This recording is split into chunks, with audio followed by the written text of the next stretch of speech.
Freed members of the Christ Apostolic Church, Oke Isegun in Eruku, Kwara State, have described their abduction experience as terrifying days after they were released by security operatives. The 38 victims spent nearly a week in the custody of armed bandits. Following their release on Sunday, the victims were taken to the Kwara State Government House Clinic for medical attention. Many appeared weak and dehydrated and were given food, water and medication, while the more fragile were transferred to hospital. One of the victims, Bamidele Emmanuel, said the abductors openly declared themselves as bandits and warned that escape was impossible. He described the dense bush as a stronghold where the criminals knew every route. A church pastor, David Oluwafemi, thanked both the federal and state governments for securing the release of the abducted members. He said the congregation had endured days of fear and uncertainty. Receiving the victims, Governor Abdurrahman Abdurazak interacted with some of them and accessed those still undergoing treatment. He cautioned that while their rescue was a relief, it was not yet a moment for celebration as other captives remained in detention elsewhere. The governor expressed gratitude to President Bola Tinubu for the federal support that contributed to the success of the operation. The story of Kwara State and the victims, as it were, kidnapped in church from Eruku really did spark a lot of conversation for the most of last week.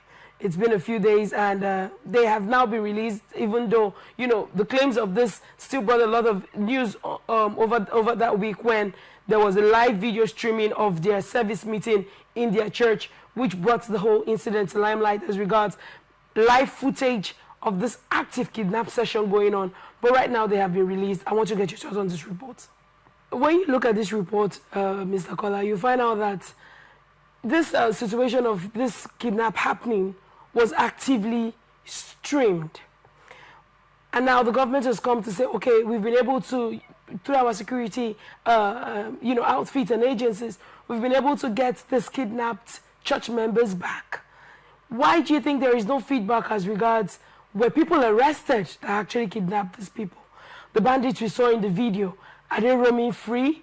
Were their arms, seized from them, especially given the fact that about 2 people died in this attack when it happened at Ikoro? Do you think that, we, the citizenry and the public, deserve the information as regards how this rescue operation was made?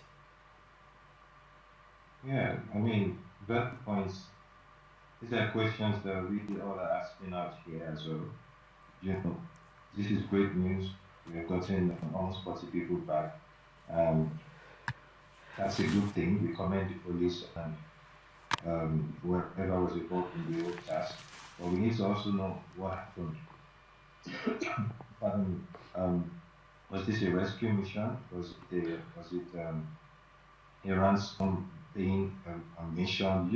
We need to have the details. In as much as it's a good thing that we have improved, we are not trying to beat down that fact.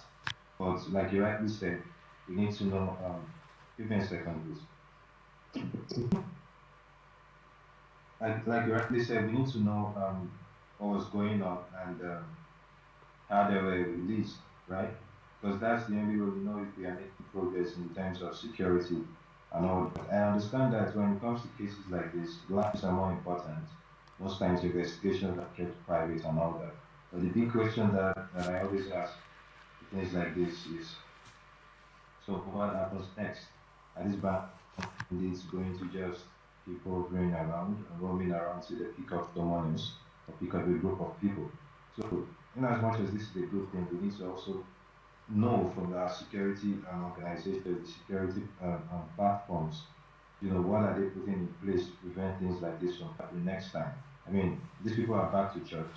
Like you said, they had service yesterday.